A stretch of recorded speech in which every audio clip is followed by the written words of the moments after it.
Seats aren't available for non-family, so you'll just have to stand. When I went to a restaurant to celebrate my grandson Tyler's milestone celebration, I found that there clearly wasn't a seat for me as we entered the designated room. As I exchanged glances with the relatives who had arrived at the venue at the same time, a shocking statement was thrown at me by Nicole, the wife of my eldest son, Roger. Although I initially felt a rush of anger, a tap on the shoulder from my brother Philip calmed me down, and I found myself saying, "I guess we should head home then." To my surprise, everyone present immediately responded with, "Yes," to my question, prompting us to make a U-turn on the spot. Despite hearing shouts and the loud noise of breaking dishes from behind, I ignored them and headed home, where I immediately took a certain action. My name is Marie, a 54-year-old office worker. I work for a company that operates multiple restaurant locations, and although I am officially listed as a store advisor, I mostly work from home. This is partly because I was born with a handicap in one leg, and though I don't use a wheelchair, I cannot walk without the aid of a cane. This makes me hesitant to go out to crowded downtown areas or use public transportation. Embarrassingly, I don't visit the restaurants my company operates very often. Of course, I'm fully aware that this isn't good. However, since losing my husband Simon suddenly to illness 2 years ago, my life has felt devoid of any excitement. Now, I live alone in a smaller condominium arranged for me by my brother Philip, after giving the condominium where I lived with Simon to my married son and his wife about 3 years ago. Some people ask if I'm lonely, but when weighing the freedom of being alone against the loneliness, the appeal of living freely wins out.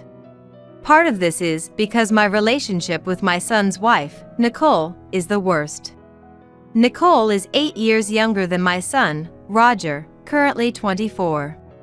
She is stylish, beautiful, and was popular as an active college student model while attending a prestigious university. I've heard she appeared on TV several times. She was expected to become a news reporter with the title of Miss University, but she got pregnant with Roger's child during the summer of her junior year and they had a shotgun wedding. Initially, she took a leave of absence from college with the intention of returning after giving birth, but she suffered from severe morning sickness and deteriorated health. Nicole, worried that her beauty would be ruined, threw a tantrum saying, "I don't want to be seen in public looking like this," and dropped out of college. At the same time, she became irritable over her uncontrollable physical condition and started behaving hysterically towards my son Roger. "Mom, please!" No matter what I do thinking it's for the best, Nicole just screams and rejects everything. The house is a mess, and it's bad for the baby's prenatal environment. "I need your help," begged Roger. So, my husband and I decided to live with our son and his wife in the large condominium we had bought, intending to live there until we died. However, living together turned out to be challenging as Nicole treated me like a servant with her haughty attitude. "Don't dawdle, bring me my smoothie and crackers to bed quickly. Haven't I told you numerous times how sick I feel if I wake up with an empty stomach because of my morning sickness?" she would yell. And when she wasn't yelling about that, "Why are you washing my clothes with your old hag's clothes? No matter how expensive the fabric softener is, it won't keep it from the old hag smell transferring to my clothes," she would screech so. Simon, seeing enough, would scold her firmly. "Is it common sense in this house to harass a pregnant woman?" But she would just snap back. Even when Simon suggested that Roger talk to her. "It's impossible.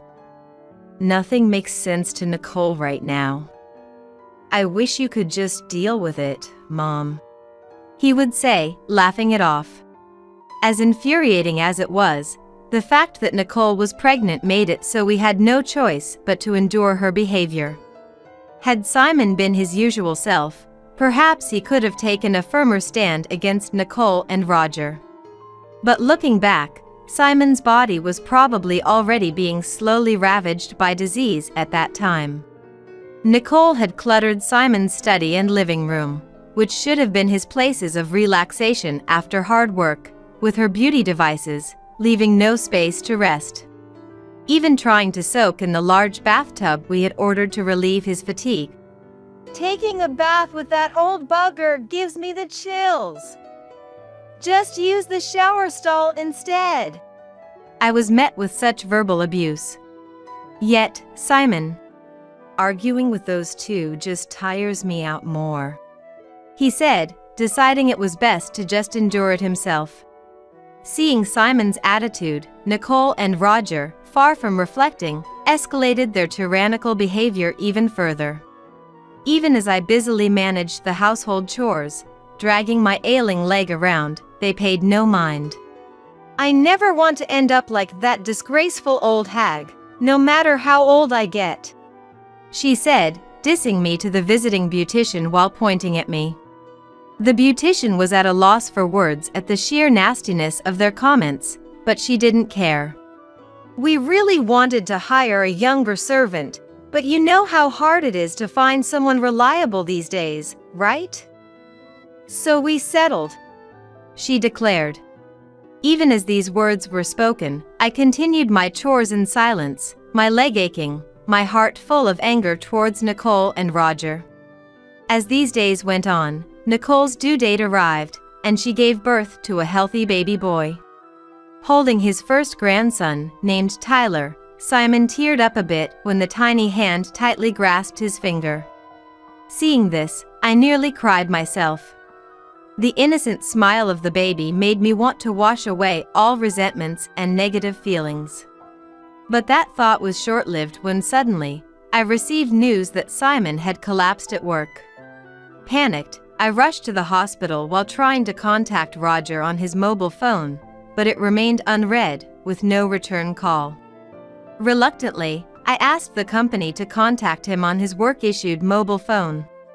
But that too was in vain, with no response. Hoping at least to let Simon see his grandson Tyler, I contacted Nicole's mobile phone. I asked her to bring Tyler to the hospital, but I'm in the middle of a hair treatment at the salon, so it's impossible. She laughed and refused. Then I'll come to the salon to pick up Tyler myself. Do you really think I'd entrust a baby to an old hag who can barely walk with a cane? With that, she hung up the phone. Still, I didn't give up and kept calling Nicole and Roger's mobile phones, but in the midst of this, the operating room light went off. Then, the doctor came out and informed me that Simon had just passed away. My memories of the time that followed are a complete blank. All I can recall is a hazy scene, as if viewed through frosted glass. After the funeral, which took place amid this haze, I came down with the flu. Nicole, the baby might catch it, which would be terrible, exclaimed dramatically and told me to leave the house immediately. Already emotionally damaged by Simon's sudden departure and physically weakened by fever and cough, I had no energy left to argue with hysterical Nicole. Barely managing to get dressed, I left the room but collapsed in the entrance of the elevator hall. Thankfully, the concierge called an ambulance, and I was rushed to the hospital. According to the doctors, I was on the verge of pneumonia. Later, my brother and his wife and my nephew Urban, having heard of my condition, took care of everything. There's no need to visit the hospital. She's been admitted, she's safe. There's nothing to do there, and it would be terrible if the baby caught something, Roger and Nicole said, not even bothering to visit. Outraged by their attitude, my nephew and his wife. Even if you return to the condo after being discharged, you'll just be exploited by Nicole again, suggested I stay with them for a while instead. Indeed, returning to the condo would mean resuming a servant-like existence before even regaining my strength. However, staying at my brother Philip's house, where my sister-in-law's parents lived, was not an option due to infection prevention concerns, making my nephew's offer a welcome one. Deciding to accept their kind offer, I planned to first return to the condo to retrieve Simon's photos and personal items left behind.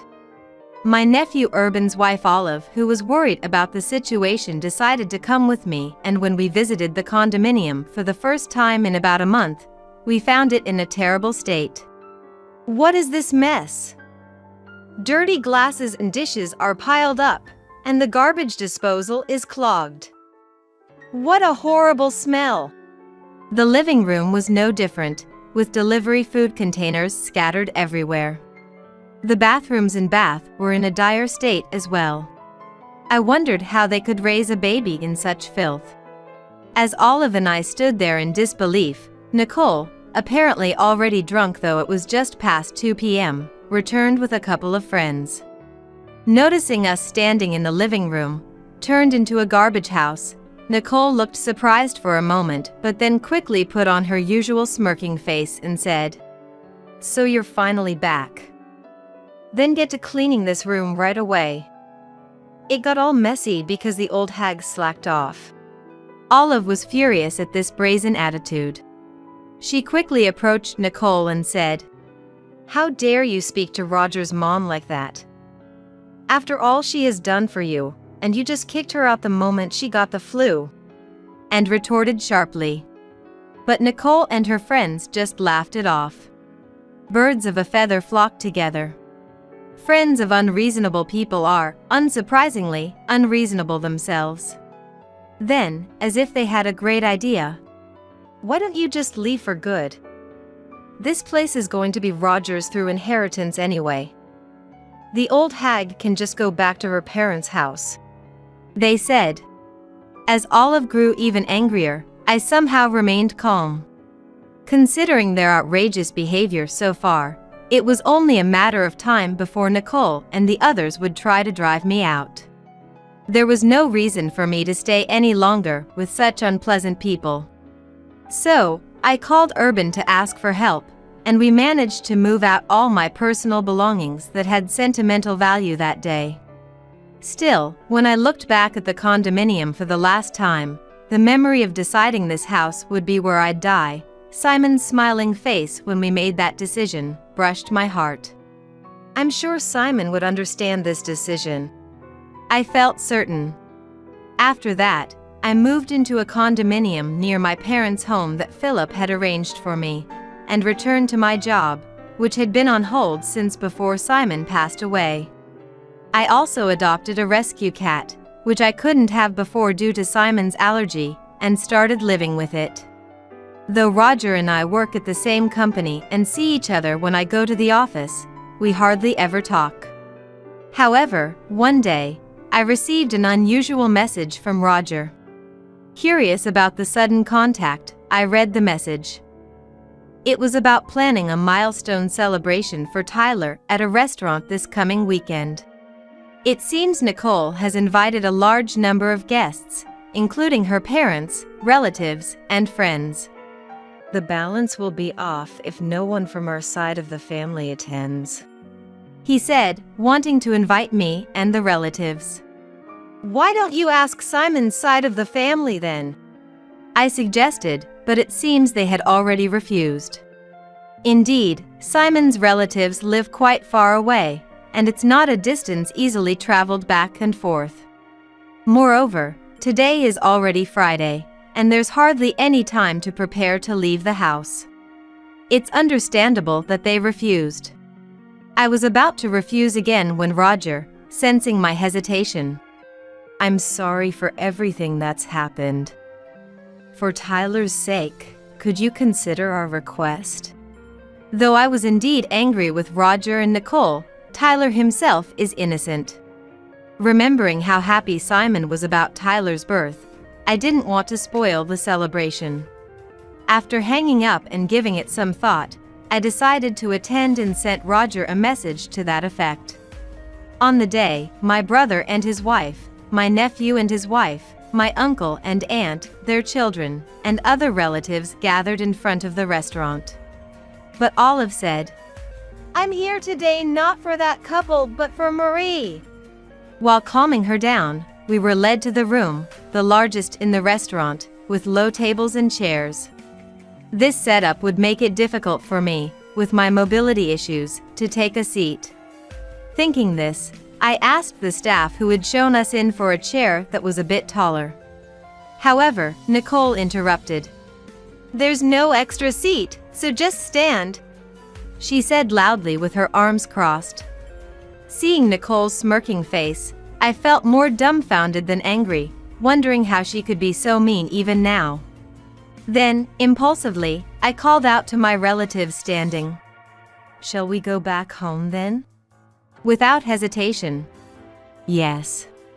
They all responded. The guests on Nicole's side became unsettled by this. Parting the crowd, Nicole's parents came forward, apologizing to me and my brother and his wife while hurriedly scolding Nicole.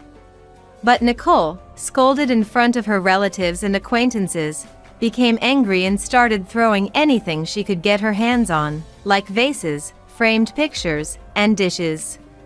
Screams, shouts, and the sound of things breaking filled the room, but we left without paying any further attention. Once the relatives and I had left the restaurant, Philip and I decided to hold a strategy meeting in preparation for what was to come. The company where I, the late Simon, and Roger worked was originally built by my grandfather. It's a family-owned business where our relatives own more than half of all shares, with my real brother Philip currently serving as the CEO. Simon was Philip's close friend since college and joined the company at Philip's request after graduating. He married a woman who was a clerk there and had a son, Roger, but after a long illness, his wife passed away when Roger was in the 8th grade. Philip, seeing Simon juggling work and home life alone, suggested I marry him. Probably concerned about my future due to my disability and lack of social connections. Initially hesitant. I'm a single father with a child, but I intend to take good care of you. Would you become part of our family? I was swayed by Simon's words. Roger, who became my stepson, neither showed hostility nor warmth towards me, his new stepmother. Believing it was unreasonable to expect more from Roger so soon after losing his mom, I resolved to do my best as a stepmother. When Roger was about to graduate from college, I want to work at the same company as Dad and Mom, he said, which moved me to tears. However, this peaceful period ended when Roger had a shotgun wedding with Nicole. After living with Nicole for a while, I couldn't ignore her domineering behavior and decided to have Roger firmly speak to his wife. I waited for Roger in the company's underground parking lot. But what appeared was Roger with his arm around a married colleague, unaware I was standing just a pillar away, getting intimately close. The shock was enough, but Roger then told the woman, "What if someone sees us here? We'd both get fired." To which he confidently replied, "I won't make such a mistake. And even if my affair gets exposed, the company can't fire me. After all, I'm the president's step-nephew." Unaware of my shocked state, Roger continued, "My real mom was just a country girl, but my stepmother, even if just in name, is the company's executive vice president and the granddaughter of the founder, so she owns a significant share of the stocks and assets. When she passes, all of that will be mine." Then, he drove off with the woman.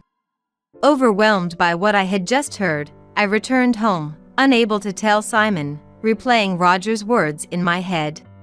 Gradually, I understood why Nicole always spoke so disdainfully of me and why Roger never reprimanded her. It was as if peeling back layers to reveal the truth. Nicole likely received a similar explanation from the beginning of their marriage. And I'm just a stepmother, after all, believing I'm merely a tool they can treat however they please until they inherit the estate, both Roger and the grandchild yet to be born, since we're all strangers to one another.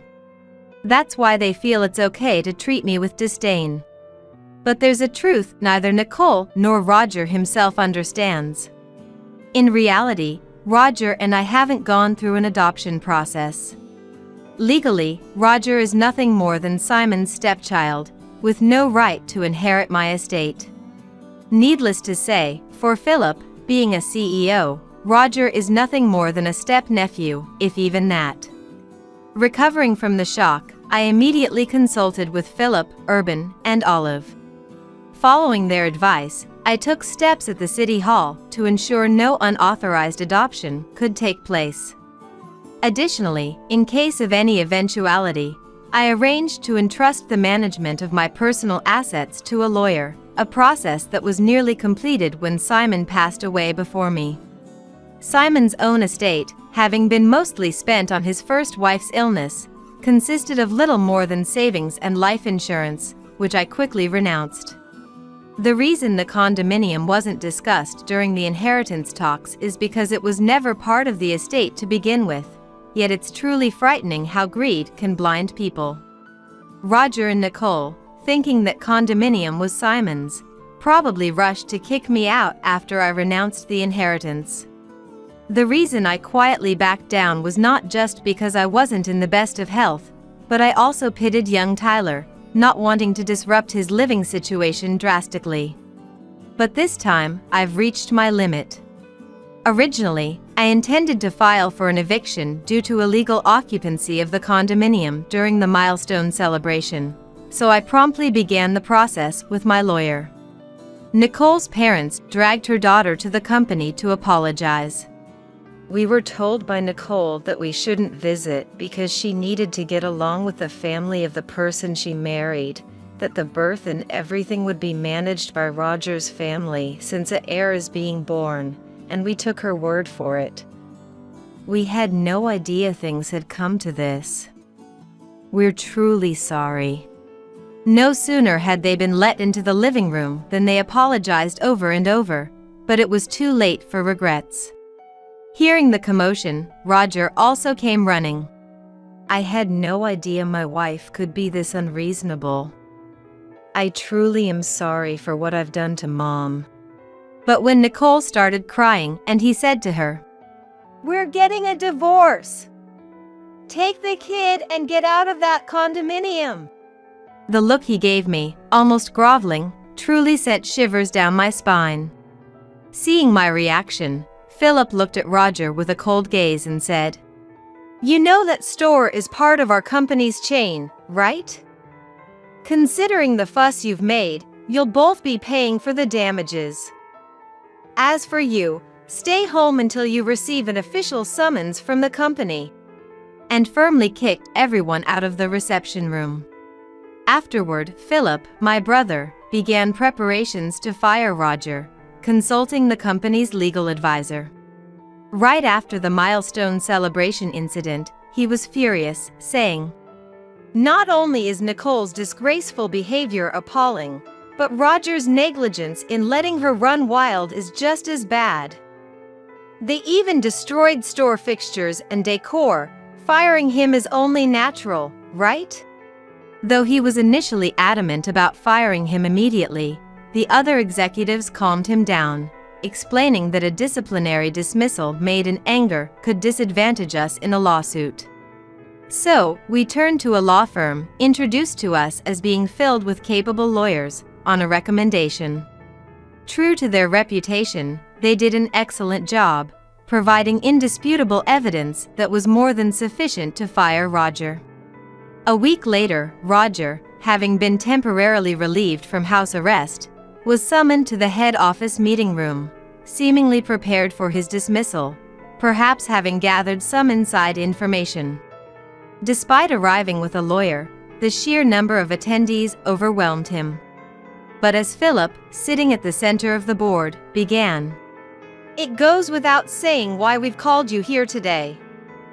Your dismissal has been decided." Roger braced himself, clenching his fists. "Mr. Roger Miller, you are hereby dismissed." As Philip, acting as president, began reading the notice of dismissal to Roger, his lawyer immediately. "I object. My client admits to the troubles with his stepmother, Marie, but insists that connecting this to his dismissal is wrongful termination. A voice rose. Glancing at Roger beside him, he seemed quite pleased, nodding in agreement. As soon as the lawyer finished speaking, "There's no excuse for my ex-wife's rudeness at the recent milestone celebration. But that was a private matter. Isn't it wrong to fire me over it?" he argued. Then, conspicuously placing a voice recorder on the desk. "I'm also prepared to report this as harassment to the media, if necessary," he said with a smug face. Hearing this, Philip and the other executives remained silent, and Roger, mistaking their silence for victory. "You're aware of the public backlash against companies that violate compliance, right? Are you sure you want to fire me, knowing what will happen?" Provoked further. At this point, Roger's lawyer, not showing the expected signs of disturbance, but rather a hint of a smirk, seemed puzzled. Yet, Roger, ever so confident, failed to notice. Philip then asked, in a voice 2 octaves deeper than usual. "Oh? So, you wish to continue working with us? That's a hard pass. However, if you wish for me to leave the company amicably, a certain amount of money as a settlement would be necessary," Roger said, leaning forward on the desk with a smirk, as if to challenge the surrounding executives. But in the next moment, laughter erupted spontaneously from everyone present. Some were even laughing so hard that tears formed at the corners of their eyes. Taken aback by their reaction, Roger quickly turned red and began cursing foully. His lawyer frantically tried to calm him down, but "The dismissal notice naturally includes the reasons for dismissal. I'll explain them now, and if you have any objections, we can discuss them afterward," Philip declared, his presence overpowering Roger and his lawyer into silence, both sitting down. Then, a group in dark suits stepped forward, bowed slightly, and turned on the electronic blackboard in the center of the meeting room. Immediately, the screen displayed screenshots of pages where wine, exclusively imported for group participation restaurants, was being sold on an online marketplace. Next, the screen showed an enlarged photo of the wine seller's icon. The moment it was displayed, Roger stood up quickly. "This isn't me!" he exclaimed in desperation, turning pale. And for good reason. The photo used for the icon was a cropped selfie of Roger. The screen neatly displayed the original photos alongside, with an image match rate of 100% written in red. Facing the lawyer, still unable to grasp the situation, a man from the group of dark suits stepped forward, introducing themselves as the law firm hired by the company. "Let me explain the reasons for the dismissal notice. The reasons include embezzlement, harassment, and undue pressure within the workplace using his executive position, leaking confidential company information, unauthorized absences, tardiness, loafing, and damaging the company's reputation through inappropriate use of a company car," he smoothly explained, further adding that the company's legal and accounting departments had been secretly investigating rumors of the wine, supposed to be sold exclusively in stores, being traded online. In the process, they identified the source account and, collaborating with the police and other relevant parties, discovered that the account was linked to Roger's online banking account. Additionally, the inventory management department uncovered the existence of double books.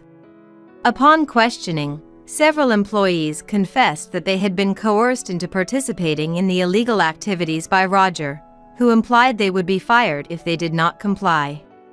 As this explanation unfolded, Roger was sweating profusely, but his complexion turned even paler at the next images displayed. It was a video seemingly taken secretly with a mobile phone, capturing Roger as he subjected female interns and temporary staff to sexual harassment and unbearable words. Roger's lawyer, standing by, couldn't take his eyes off the repeating video, mouth agape. Next shown were images of customer information meant for our company being sold to a rival company and a USB drive containing original recipes, alongside an envelope bearing the name of the rival company's legal counsel. Seeing this, Roger's face turned from pale to ashen, and his hands trembled on the desk. Our lawyer continued without hesitation, explaining why the USB was transferred from the rival company. Actually, suspicions about the source of this confidential information had arisen even before it was utilized.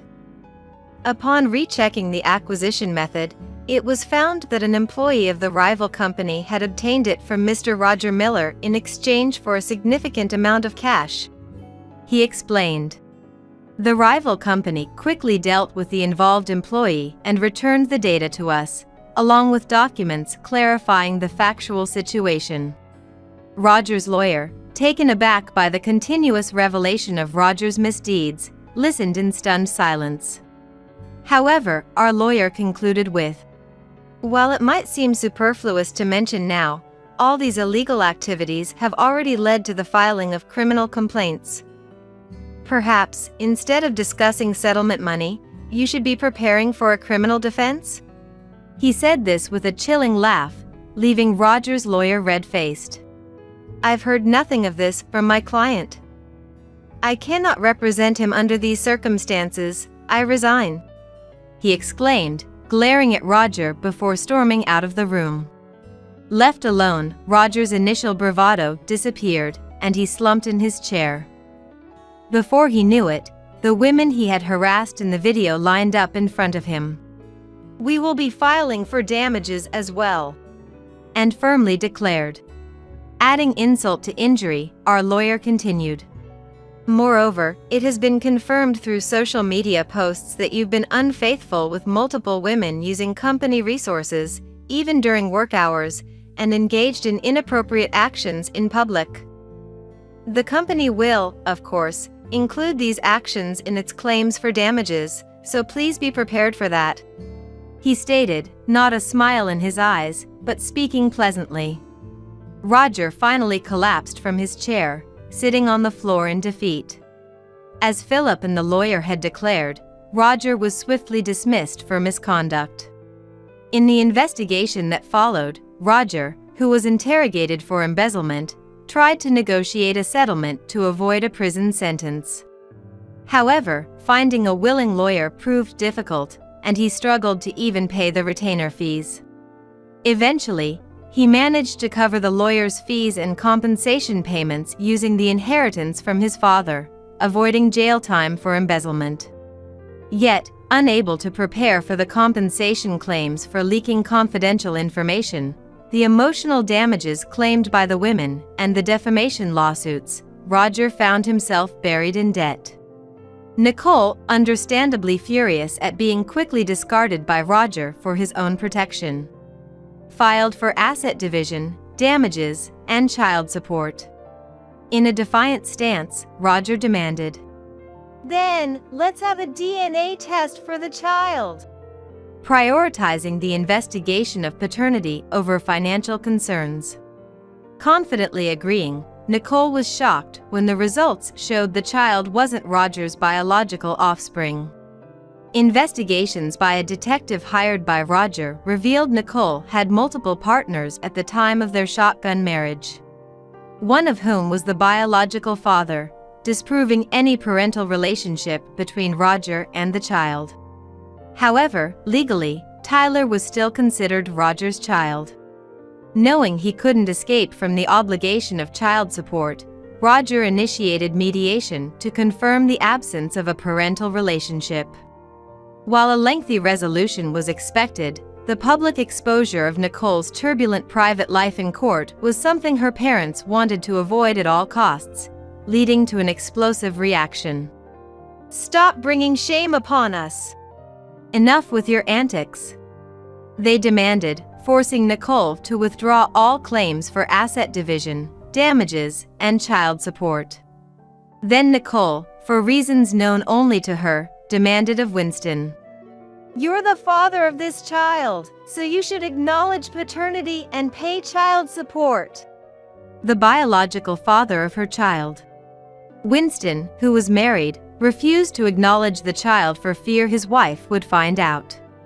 He did offer to pay some child support, but Nicole, unsatisfied, took the child and confronted Winston at his home while he was away.